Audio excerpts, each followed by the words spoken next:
Okay. Testing. Okay. Welcome, everybody. It's so nice to be with you all in this special historic store. Thank you to the Grolier for hosting us tonight, and thrilled to introduce our three featured poets. I think I'll do this one by one so that I can give each poet their due. So I might be hopping up and down inelegantly throughout the night. Our first reader is DeWitt Henry. Henry's a founding editor of the literary journal Plowshares and served as its editor and director for over 2 decades. He's professor emeritus at Emerson College, where he's shepherded forth several generations of nationally renowned authors. Emerson happens to be where I got my MFA, but I missed him timing-wise, which must be why I'm not an internationally renowned author. I should have been there a few years earlier. A prolific writer, his award-winning books span diverse genres, from his prize-winning novel, The Marriage of Anna May Potts, to his essay collection, Sweet Marjoram, Notes and Essays, to his memoir, Endings and Beginnings. After a career in prose, Henry sees himself as, quote, an emerging octogenarian poet with 3 collections and a 4th, And Do I Wake or Dream, long poems coming out next month in October. Of his most recent poetry collection, Trim Reckonings, poet Gail Mazur writes, DeWitt Henry's poems are open-hearted, witty, often rueful, in loving argument with literature and what it means to be human and with meaning itself. Profound and often profoundly wryly funny, Trim Reckonings asks questions poems don't seem to have asked before and leaves this reader in wonder. Welcome, DeWitt Henry.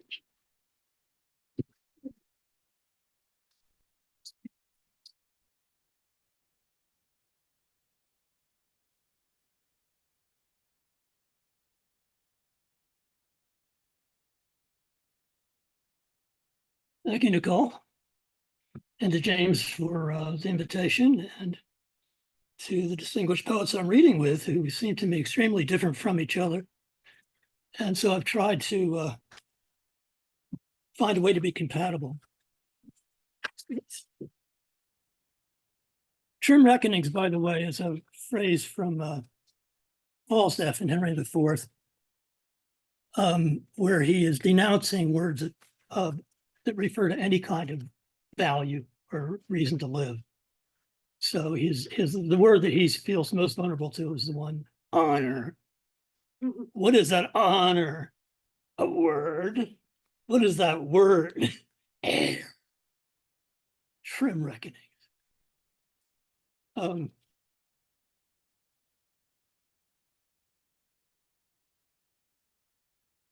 also want to give you a plug on my novel, which has been reissued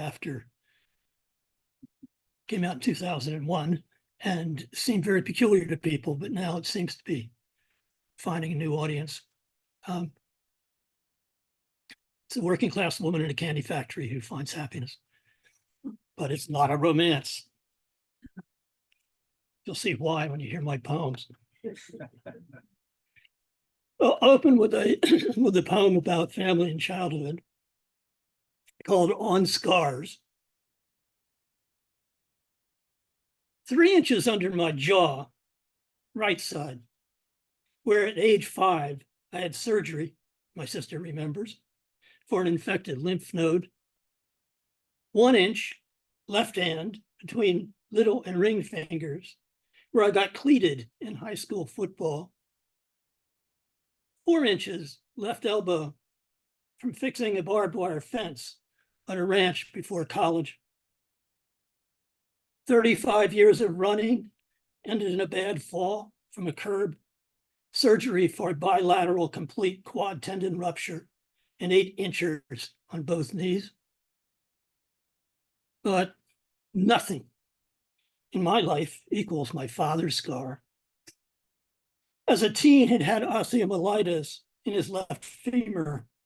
A groove of infected marrow had been taken, leaving his leg permanently weakened in a deep crevice, hip to knee, where folds of the incision had grown into the bone. He limped. He fell away on his right leg with his golf swing. He rarely went swimming. I was squeamish at the sight. And when, at age 7, I ran for his protection from thunder and lightning, and he welcomed me into his bed, I was afraid, somehow, of bumping against or falling into the scar. I have my invisible ones: disappointed heart, failures, faults, betrayals of myself and others, stupidities and shame, losses of loved ones, but nothing like my father's breakdown before I was born, his alcoholic bad times, which left him odd, brooding, and beholden to my mother. She stuck with me through it all, he marveled the one time he told me his version. Most women wouldn't have. She's one woman in 1,000. Are scars the proof of wounds or of healing? Tribal scars, I called my memoir after his death. But a friend warned me that no one would buy a book with scars in its title. So I decided on Sweet Dreams.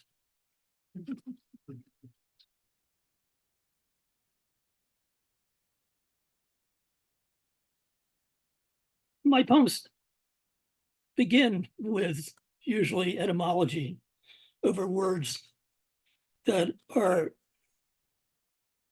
as subtly in contest as the word honor for Falstaff. But they also go into narrative poems. And this one does both. It's called On Migration. It's going to take me 7 minutes, but I hope it's worth the time. To emigrate from homeland is to immigrate to new and settle, put down roots. And Watertown, my adopted town, west of Boston on the Charles, prides itself on layered heritage. Irish immigrants fled famine. Italians, poverty and war. Armenians, genocide. Many were attracted here to industrial jobs at Watertown Armory, munitions, atomic and otherwise, hood rubber, sneakers, boots and tires, and Raytheon, radar, microwaves, and Patriot missiles. But even earlier, the river-powered mills for paper, for clocks, and for the Stanley steamer. As industries failed, children emigrated. Population fell from 50 to 30,000. By 1976, when Connie and I arrived from Cambridge, we rented from a first-generation Italian family. The live-in landlord and his wife only knew a little English, and we had to guess at each other's meanings. Mikola, Mike, was a contract plumber. His cousin next door taught science at the middle school. On the other side was Giuseppe, a mailman, and back was a vegetable garden. Connie and I had each first immigrated for colleges, BU, Harvard, leaving families in Miami and Philly burbs. We courted and married. In Cambridge, Brighton, our apartments have been filled with students from everywhere, headed for anywhere with new degrees. We'd left a singles world of Harvard Square, intent on starting a family, and Watertown was about families. Religious, settled, working class. We'd agreed to no pets, but when our landlord heard that we were expecting, he hesitated. Bambino? Later, I overheard his wife, Dorinda, pleading seemingly our case in Italian. Our daughter was born, and we stayed there 8 more years. By then, we both had teaching jobs, as well as my mother's inheritance. We bought a 3-bedroom cape in a neighborhood half a mile away and 2 blocks from the river. We adopted our infant son from Seoul, Korea, and raised him with our daughter. Each MLK Day, Watertown celebrates diversity with a breakfast for 400 attend. Prizes for high school essays are awarded. A diversity speaker delivers the keynote. Restaurants donate food. Choral groups sing. Paul's glad hand. It strikes me as our town's best spirit forward. Worst, by contrast, was intimidation by a teen gang and its leader on the block, where Plowshares, the literary magazine that I had co-founded, moved in 1977 from our apartment into a rundown storefront. A fire station adjoined the block and back. Facing the street were a laundromat, an Irish bar, a pizzeria, a karate studio, then us, a newspaper distribution drop, a general market, and an auto supply store. Each store had plate glass windows with the morning sun bleached wares. Ours had a front room like a fishbowl, then one long room behind it, which was blocked from street view, except through the full-length glass of the front door. 600 square feet, first floor, plus 600 in the basement. It once had been a barber shop, more recently a display room for novelty lighting fixtures. Rent began at $300. The landlord was the grocer, Eddie Cardagian, and his wife Marie, who had inherited both the market and properties from Eddie's father. Both had kindly, open personalities, as did Paul Sullivan, the pizzeria's owner and cook, who attracted kids, barflies, firemen, and local residents. I never knew the gang leader's name. He lived around the corner in a trailer-sized 2-bedroom owned by his mother, who lived with the firemen. He sat with his buddies across the street on the gas station's curb and threw rotten apples that splattered on our window. He shouted at my coming and going, "Hey, hey, library fairy!" I remember my older brother's story from back in our Philly suburb, how during World War II, they had tormented a laundryman, banging his storefront window to get a rise and shouting, "Chinky, chinky, Chinaman." So he'd rush out cursing in Chinese and chase him with a bat. I didn't want to engage. I'd worried we'd get a brick through the uninsured window. Our screen door did get slashed and its bottom plate kicked in. Husband, father, writer, editor, and teacher. Here I was founding a literary magazine on a shoestring, grants and volunteerism. By day, I lugged in bags of mail from the P.O. box in Cambridge, or crammed my car with canvas mail bags sorted for nonprofit mailing. 3 times each year, an 18-wheeler managed to back in behind the storefronts and wheeze to a stop, would unload a skid of 20 100-pound boxes, and trip after trip, wheel them inside. To these neighborhood kids, their parents, and to guys in the bar, our business made no sense. How could we manage rent? We had a stream of volunteers and interns, mostly young women. My first managing editor, Joyce Pesseroff, drove from Arlington for 3 days each week. Readers for fiction and poetry signed out submissions and returned keepers, and signed out more. Guest editors visited for manuscripts and stayed for lunch. Many nights I had the office to myself to work on my novel, read or grade papers. I hung blackout blankets at the entrance so no light showed. I heard voices. "Anybody in there?" Kids like to loiter under our overhang to smoke, finish a slice, drink beer, or shelter from weather. Plowshares? What is it? You know, library books or something. I heard the splatter sound.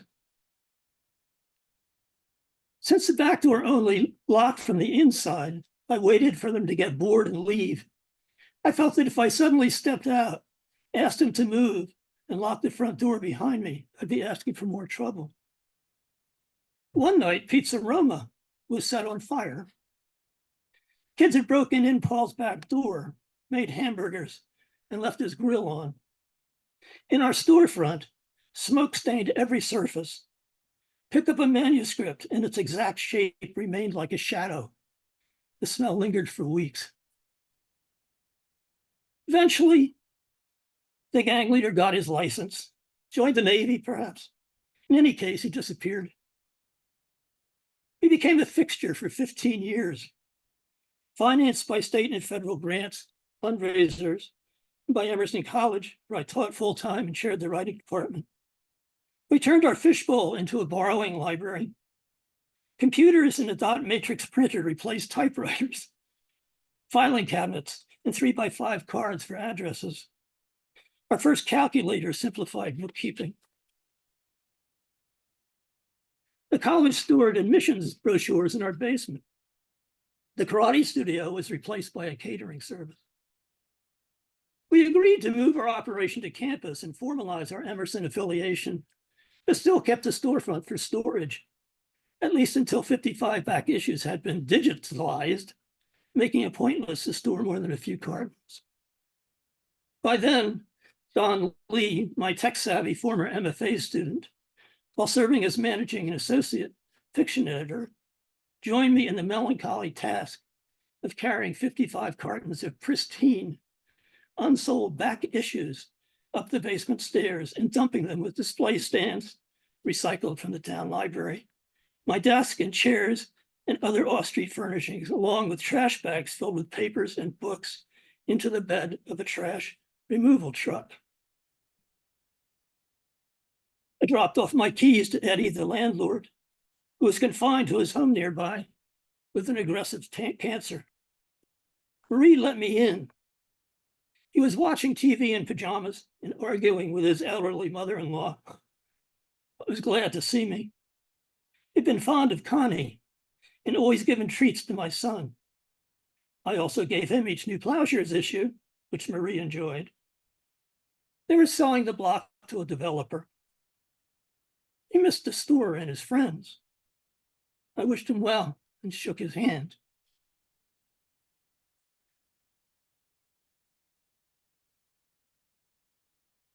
Among the guest editors who came by for lunch were Ray Carver, Jay Mazzini, Frank Bedard, Lloyd Schwartz, and onward. This last poem is called Corpus. A life's work left behind remains preserved, even if in progress, to be considered as a whole, usually already public, but sometimes not. Legacy, canon, oeuvre, as brief as single book, or daunting as many, not to be confused with papers or archives. Corporal punishment, i.e. damaging the corpus, physically or critically, book burning, censorship, cultural agendas, defamation. Sir Philip Sidney defined poetry as that which we will not willingly let die. He incorporates humanity, despite our fears of evolution, devolution, and Tennyson's anxiety of language. Corpse, carcass, or cadaver, we call the dead ones. Ashes if cremains, or mummy if preserved, or cryogenics frozen sleeper, or zombie if still walking. Aesthetes fight the tyrannies of hunger, pain, and lust. Hedonists and epicures glorify life's touch, seizing their days addicts crave chemical states. Carnivore Lent, fast or feast, corpulent or lean, celibate or celebrate, bonfire of the vanities.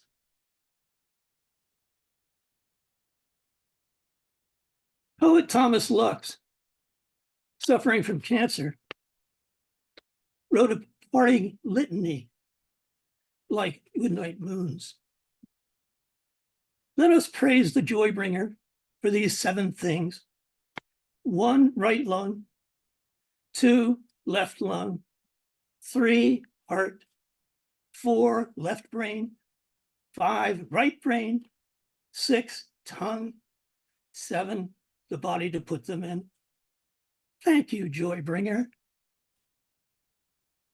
Our body's worth about $1 for elements.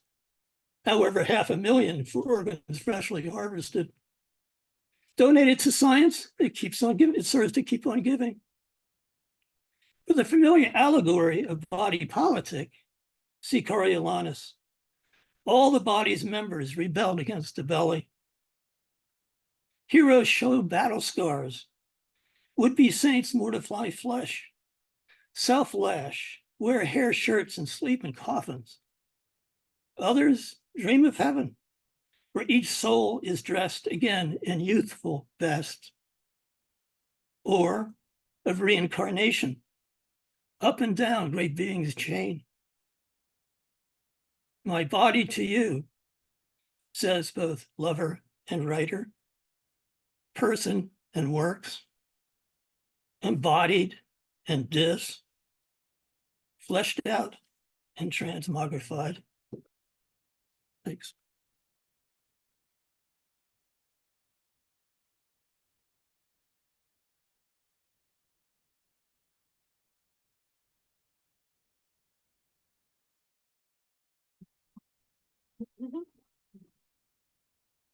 Thank you so much.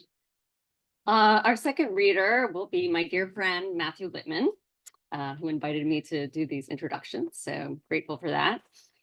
Lippman is the author of 8 poetry collections. Most recently, We're All Sleeping with Our Sneakers On, published by 4-Way Books earlier this year. His most recent book before this, Mesmerizingly Sadly Beautiful, was the recipient of the 2018 Levis Prize. Other titles include Salami Jew, American Chew, Monkey Bars, The New Year of Yellow, and A Little Gut Magic. Lippman has received many awards and recognitions for his writing, including being a Michener Fellow, receiving a New York State Foundation of the Arts grant, the Catherine A. Morton Poetry Prize, and the Jerome Shostak Poetry Prize from the American Poetry Review. Of his last book, one reader said, okay, it was me, I said this. Reading it is like being shaken out of a deep slumber to behold suddenly a glimmer of possibility under every surface. Daring, urgent, and suffused with longing, this collection cracks through the walls that keep us strangers to ourselves and each other. Whether writing about fatherhood, music, racism, whiteness, performance art, baseball, New York City in the 80s, or pandemic suburbia, what Lippman is really writing about always is what it means to love. Welcome, Matthew.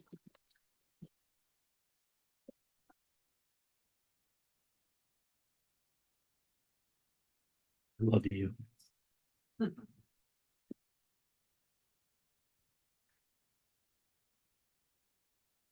So has anybody ever been to PS1 in Queens, New York? It's a museum. PS1, it was an old school and it has a big courtyard, and in order to get in the museum you have to walk to the courtyard, and oftentimes there are installations in the courtyard. For instance, there was a cattle car once. It was a Holocaust installation. And then one beautiful spring day, I walked in and there was a sauna. And the artist Pia Lindsman, is that her name? Can't see. Pia Lindman was asking people if they would undress in the middle of the courtyard in the middle of Queens. and get into the sauna. I did. So this poem is called, it's about that. It's called As Natural as Finland. A long time ago, I walked into the courtyard of PS1, the museum in Queens, when the artist Pia Lindman asked me to take off my clothes.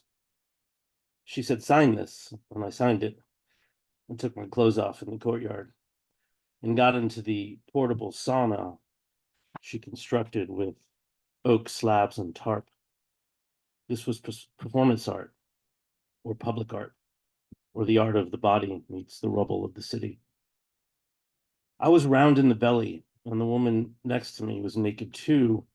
The sauna was big enough for two, and we went in there with a red sheet preventing us from seeing each other naked. But we were in the courtyard naked, so we moved the sheet aside and said hello. Our bodies saying hello. This was not a sexual hello. This was not us wanting to have sex in the courtyard of PS1, known for its exhibitions of performance art. We were exhibitionists or performers. We just wanted this to be Finland, the way people in Finland get naked and get in the sauna, like they take the dog out for a walk or fall down the stairs. This was Queens, but sometimes you have to stretch things out a bit. I don't remember the woman's name, but want so badly to be naked in the world right now. It hurts. It's 8 degrees outside and it hurts. And if there was a sauna in my driveway, I'd undress, fall down the stairs and hop in. I'd invite the neighbors and their families and the postwoman and the FedEx guy. And we'd all sit around sweating. And it'd be as natural as walking a dog in Finland. Not the courtyard of PS1, where everything was always a little too much about the mind anyway, and not enough about the dry, naked flesh. Bodies, lots of bodies sitting together at the round table of sitting together. That was a pandemic poem. Okay, I'm going to read 3 new poems on my phone because I didn't get to go home because I was at the hospital and I'd had some retinal surgery, so I couldn't get home to get what I needed to get. I've never done this before, and I feel very young and Gen X. Is this what Gen X people do? What are we? We're Gen X. Oh, we're Gen X? Oh, so millennials? Boomers? Gen Z, thanks. That's how old I am. Bear with me. Okay, so this one's really cool. Okay. I literally wrote this today. It's called Academia is Fun. The president of my kid's college quit. He'll be out in 6 weeks. We got some cold ass letter from the board of trustees with all the bullshit language. Poor guy. Not really. They bounced him. My kid used to be friends with his kid.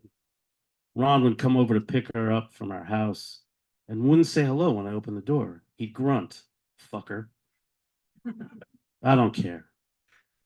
All I care about is Elton. He's singing a song now from the voice of a Native American from Madman Across the Water. It's called Indian Sunset. Can you imagine if Indian Sunset came out today? They'd cancel that Elton John son of a gun like that. It's a beautiful song with lots of piano and different melodic lines and some minor scales that turn into pentatonic scales. I used to play it on the piano in the corner of a barn in Vermont when I was a teen. I was so lonely back then, I couldn't get enough. I love singing. I heard from passing renegades Geronimo was dead. He'd been laying down his weapons when they filled him full of lead. See, we can all find peace, even if it's situational. And we love our friends more than anything. I love my friends more than anything, and I have 6 of them. I wanted to be Ron's friend when he came to my door a long time ago when the kids were young, because that's how my heart finds magic in the world of filthy gutter holes and broken mailboxes. You say, "What's up, my man? Come in. Let's look at the cardinals in the water closet and sip some English breakfast to get us ready for the day." He wasn't interested, and they bounced him from Brandeis. And that's karma talk. But it's not funny, or anything to make you throw open the window and scream, "Ron Leibowitz, they got you." I want to say I'd still invite him in for some challah and root beer, and I would, even if I wanted to smash his face open with a rickshaw for being cold and rude a long time ago, because I'm a little petty dude from the Upper West Side who got nowhere in this life. Maybe I'll send him Madman Across the Water to pretend I have arrived, share it with him on Spotify so he can sit in the corner of his room with his pens and college books and his Brooks Brother loneliness. Curl up there against the rugged wall and listen to Indian sunset. A warrior, a squaw, a hatchet, a teepee. And let the music take him somewhere.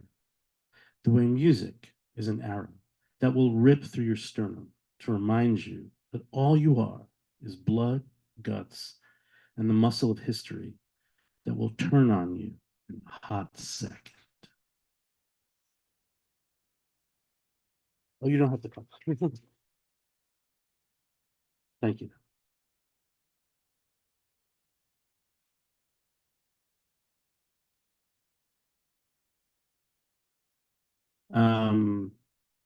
This is about my daughter and her friends.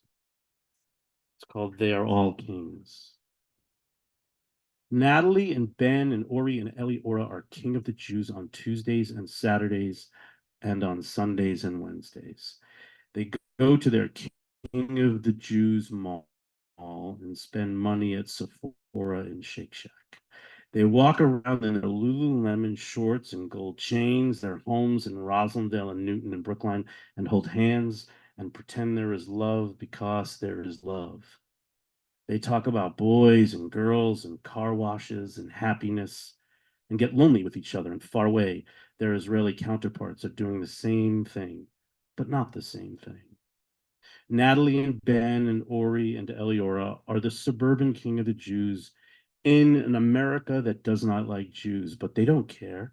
These teenagers wearing their Jewish stars and chais, trying to fit in, never fitting in, saying, "Fuck you, everyone. We are king of the Jews," in a world that hates Jews, while they walk the aisles of CVS, buying their hair product and paste on nails and bags of flaming hot Cheetos, while their Israeli counterparts listen to Asif Avidan and dance in the wake of sorrow and survival. They are all kings. Natalie and Ben and Eliora and Ori. Late night FaceTiming and laughing and holding steady in their own secret sorrow, because what they know is that their Israeli counterparts are their brothers and sisters, no matter the music. The Taylor Swift, the Noah Carell, the Baal Shem Tov, Baruch Hashem, dancing in the dust and fields of parking lots and desert daylight. It's a sad world. It's a beautiful world. And these kings make me feel like I am part of something that has nothing to do with me. Like my time has come and gone, and so I will pick them up in my little bent out of shape Toyota anywhere, anytime, when they call and tell me they've run out of money and they are tired and can I get them. They will be in front of the movie theater at Legacy Place, right next to JP Licks, and the falafel street vendor, Moshe, on some street in Jerusalem that I don't know, but have never been. But don't worry, I'll find it. I will come and I will get you. Last poem. It's called Jaunty is Still Possible. You know that Jackson Brown song, Late for the Sky? Yeah. There's this unbelievable version of him singing it now on YouTube. I wish I could play it for you and not read the poem. It would be much better. Thank you. Thank you. Thank you. Thank you. Thank you all. Jonty is a friend of mine from South Africa. Jonty sent me a video of Jackson Brown singing Late for the Sky. Beyond the sky, there is no such thing as lateness. There's loneliness, there's solitude. When you watch the video, Brown sits at a piano. His eyebrows are white. The power of his voice is an echo in a canyon with 100 layers of eagle feathers. He must be in his 70s. It's funny how we so quickly get to be in our 70s, leaving behind the land of possibilities for the young people. There's a 20-something guitar player playing an Epiphone with Jackson. He has all the possibilities, and I had no choice. I wept. The sky wept with me. But the sky does not weep. A harp weeps. And there's no telling how old we can ever become if we give up possibility. Jaunty is still possible, and so are his children. And when I listen to Jackson Brown sing, "How long have I been sleeping?" I imagined my friend in tears. It made me uncomfortable because I can't really imagine him in his sky of solitude crying, but I did. I got there. I think that is what crying is for, helping us imagine the people we love in tears, even when it feels like a mean old man burning the wings off a butterfly or a hump of dirt by the side of a road that could be a shallow grave. If it is that bad, you still have to get there. Getting there is the thing. It is all the work and everything that must happen so that the next time you see each other, you can hold hands, even if that makes you want to cringe in your old man self, where there is only sky and no one is ever on time. Thank you so much.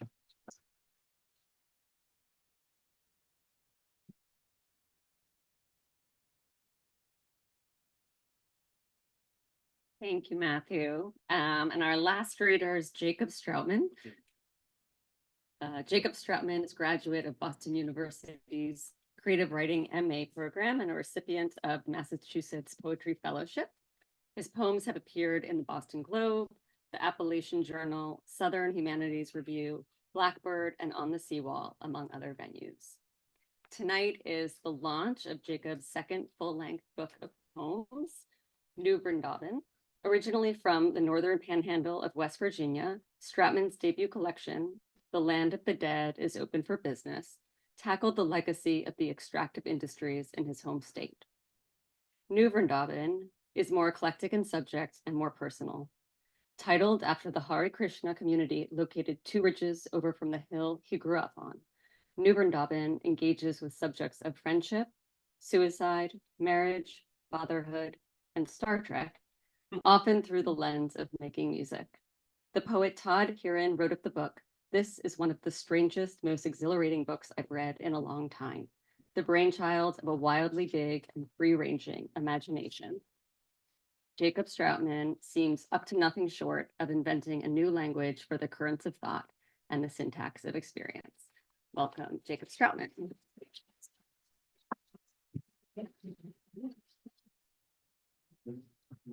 Thank you. Thanks so much, Nicole. Thank you. Thank you.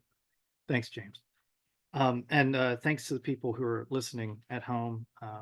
My sister, maybe my mother is there, Fred and Melissa, and so many others. Thank you guys for showing up. I'm really excited. The last time I launched a book, everything shut down a week later, and that's not going to happen this time. I love this book. I love the design that Four-Way put into it. It's got a record on it. It's really cool. And it's divided into side 1 and side 2. And I'm going to start you off with the first couple tunes from side 1, first couple tracks. This is called Transiting Planet. Our daughter always slept fist to ear, beckoning an exhaustive catalog pass. Red clay, black bear, green valise. Ancestors like songs in orbit, like filled in, jagged, inked on scripture. Fatherhood strengthened my spine.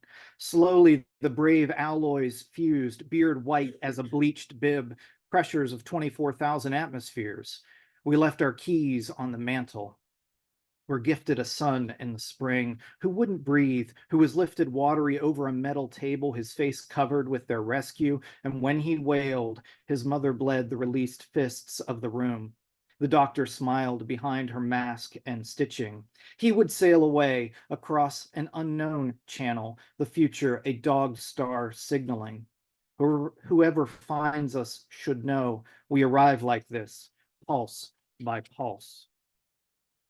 There was a time in my state's history in West Virginia when you could go into any home and expect to see 2 of 3 portraits on the wall, Jesus, JFK, or this guy. This second track is Under the Velvet Elvis. It's carried over the 50,000-watt beacon of 6 o'clock mine reports whose dark doxologies call to who will and who won't work before the power goes down a second time. Prayers and candles gig across a wall slick with mirrors. The floors meticulously swept plywood whispers like a devotee. As a nylon smock twisted becomes a swan resting on a swivel-back third chair down, but in repose, deeper. The owner's son reclined, head back at the hair washing station. Hasn't moved at all. He's been there for weeks. Having draped him in flowers, lit the incense, mother and aunt who brought him to this office claim a honey-sweet scent or black licorice or the vapor of twice-baked bread will rise over his cheekbones taut as an oil drum. His curls drift rigid in the flickering bath, the petals beside him floating. There is a faith arrived at when any steel mill shuts its doors, or mine is sealed with only a sign and chain to hold the wageless back from their guerdons. Sacrifice binds us to the chorus. Unions bargain as the young lie back in their living graves. And so the sisters keep an empty business, watch over the register that will be opened, wash his hair with ginseng, their charge attend, his waxen lip worked nightly, rockabilly.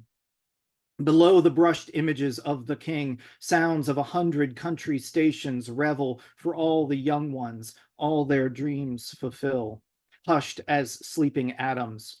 The static jumps. One can almost make out guitar, a man of conviction, the other who he would have married had the economy allowed. Hear them singing what he could have been. Do one more from the beginning here. This is Passado. When the sun gobos his weight to a pressing point, a sword slips under the arm of a new groom and scratches Mercutio dead.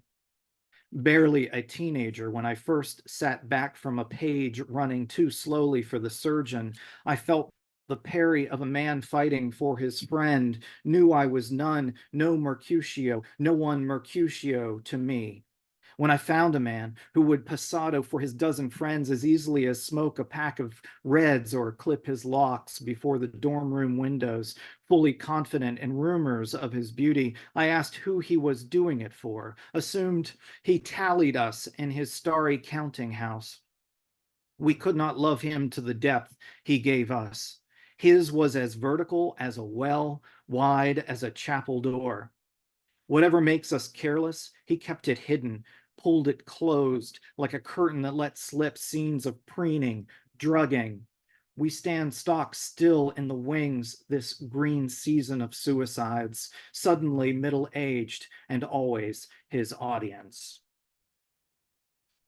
There's a bunch of poems in here that veered into the sci-fi, and I want to read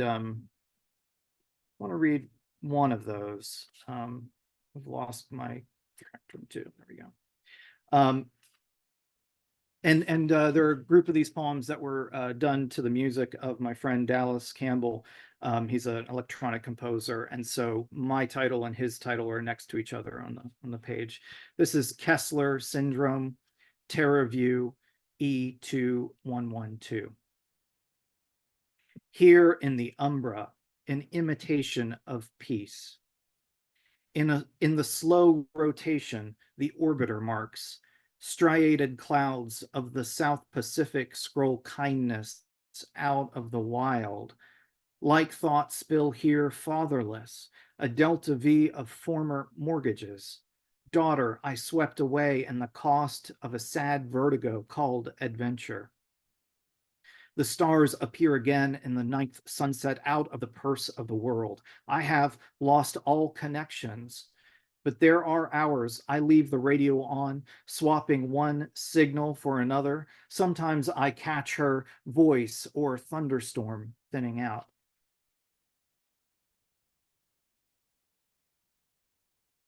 And then there, actually, am I going to do that? See if I can find that one real fast. I'm going to go ahead and read the Star Trek one. I haven't read this one in public ever. I think I can pronounce all the words here. This is called Ode to Mulgrew, and as you know, Kate Mulgrew is the is Captain Janeway in Voyager. And it starts with a quote from her character, but there was such a finality to that letter. From the series beginning to this, her captains pause. How large a wake she leads, the lives of all on board revised. Most of the time, the solutions require only the nearest clutch of principles, of dumb luck, an overlooked child or spanner, all the toys of optimism. But what she stares into seconds more is not the failure of relationship or to get back in time, but the limits of human endurance in the pit of the only world. She bears the script's formula already straining at the seams to encompass the modus operandi of a run 83 episodes in. Proves again, character will be the vessel by which truth is carried home. Will we return to dust? Some sooner than others. Knowing we hold inside the real end of things infinitely permanent, Mulgrew said finality and showed us what we look like with a human face, brave, but not brave enough to overcome. And there are a few poems in here that I do think of as songs. And there's a group called Winter Songs, and the middle one, The Garden, this one's for Valerie. Boston is the middle of my life. The thatched roof over the middle of my life and the fire turning in the middle of my life are yours. To be cold there in our corner bedroom, the evening whir of an electric heater that can't forestall the inevitable nor'easters like violins, anxiety licking her length by the clock. Orion and his club passing silently over, with promises deep and as far away as spring, where the pink bulb of a hot water bottle you place between us heats us like a coal drawn from the bed of heat itself, to be cold and find warmth. A wall blank in the early morning, the sprig of moonrise prisms and simmers, is finding valor where I expected none. A gale of cherry blossom would have said as much and wouldn't have said as much.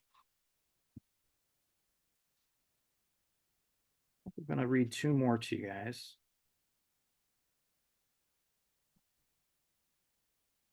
A lot of this is in the nostalgia for the bands I played with in the 90s. And this particular piece harkens back to an episode in Parkersburg, West Virginia. But you ain't no dancer. The night we played in Parkersburg, enough clout to bring the groupies we chuffed up our little band to claim. One, an earthy Gaia I hope to wow. New strings on my bass, hair trimmed the better part of the afternoon, with my nose swaddled in strawberry yogurt. The foxfire promised it would make my blemish disappear, and I wanted her to see me. I wore a leather bracelet on loan from Sean. The gate of Clint's snare, the sear and squelch of a PA resisting what we commanded in our 4/4 exuberancy, that this be the number, the one where we blast our shadows against the wall young forever, and afterwards at the Hardys, our names greasy in their fingers, our new tapes sold, the trips back home with someone's at our sides. Gaia rode up the Ohio with me, Sean in the back of the dark car, who watched her grab my hand on the stick shift, the vinyl perfumed in my sweat and strawberry, the blemish still a blemish. And when I took her hand in mine, she said, I'd like him to drive me home. I couldn't look in the mirror. Pressed play on our demo again. The bass locked loud to the hi-hat, a pocket Mike's Peavy stitched up with what Sean so deftly delivered. And I'll finish off here with another new Vrindavan. As Nicole mentioned, this is a intentional community that I grew up a couple ridges over from, and like to take my college friends there. This one's for Mike Iafrate, and it's also after a painting by the woman who also painted the front of the book, Eva Strautmann, who she's from Frankfurt, and we don't know if we're related, but we're having a good time pretending like we are. Another new Vrindavan. One foal becomes another under blankets of dust. A four-wheel drive kicks up rounding the kudzu. Someone fords the steep grade from crick to ridgeway, hauling ass, a lead foot, gun rack, dripping exhaust. I find your Volkswagen rusting beside the temple. Elephants cursive in the teak wood. There you reread a timeline of the commune as the lights fade. It's Saturday night, and Maha Matras stipple the air, perfumey as aging cattle the peacock fan. As garam masala hyping Govinda's takeout. We visit now as fathers, each in his light jacket, but 15, 20 years ago, no plan, pop the stick shift and find us a festival. That first night, a dark-haired girl, blue as a grape, carried sedan-style Krishna hand on hip, would win the costume contest. Harry Bull. Our first kirtan blissed out. In air, we caught coin-sized cookies, a sliver of silver inside, baked, transformed, flipped to the devoted crowd. We left with legs like jello, t-shirts soaked. Tonight we follow a flock as old as us at sunset. We'll sing the deities out on the pond. Swan boat over the surface of illusion, my friend. Glad we met here, Michael, even if it was a short, changeable world. The fireworks spring from the far side of the water. We wait our turn at a makeshift bridge while someone's grandchildren take up either arm to steady his crossing. Thanks so much.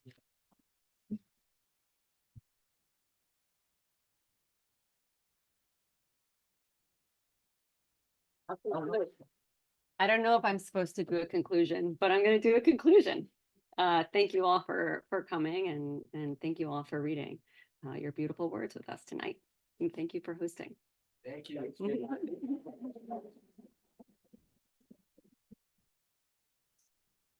Thank you for the wonderful introductions. Let's give these poets another round of applause.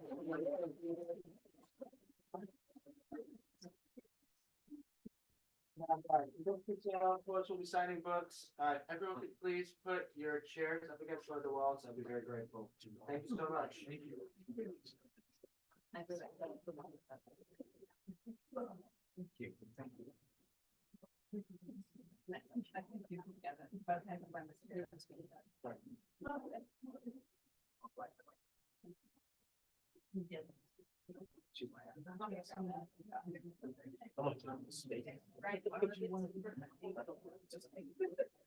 Leaning up against somebody else.